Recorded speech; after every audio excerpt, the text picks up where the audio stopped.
তুমি? হ্যাঁ, তুমি জানো আমি তোমাকে পাগলের মতো খুঁজে বেরিয়েছি, কিন্তু কোথাও খুঁজে পাচ্ছিলাম না, কারণ তোমার নাম পরিচয় কিছুই তো আমি জানি না। অবশেষে অবশেষে আমি তোমাকে খুঁজে পেয়েছি, আলহামদুলিল্লাহ। ধন্যবাদ ভাইয়া। আমার তো বিশ্বাসই হচ্ছে না তুমি আমাকে এরকম ভাবে খুঁজেছো। তবে কি আমি তোমাকে মিথ্যা কথা বলছি? সেটা নয়, কিন্তু তুমি আমাকে কেন খুঁজেছো? কেন জানি না, কিন্তু তোমার অ্যাক্সিডেন্ট হওয়ার পর থেকে আমার মধ্যে যে অস্থিরতা কাজ করছে, আমি এক মিনিটও নিরিবিলি বসতে পারি নাই। আমি বুঝতে পারছি যে আমি তোমাকে ভালোবেসে ফেলছি।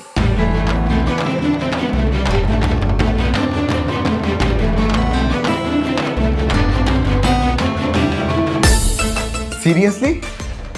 যাক, তাহলে তো অ্যাক্সিডেন্ট করে ভালোই হয়েছে। হ্যাঁ আচ্ছা, ওনাকে তো রিলিজ দেওয়া হয়েছে, ওনার ফ্যামিলি কেউ তো আসেনি, আপনি কিন্তু পরিচিত হয়ে থাকেন, নিয়ে যেতে পারেন। ঠিক আছে ভাইয়া।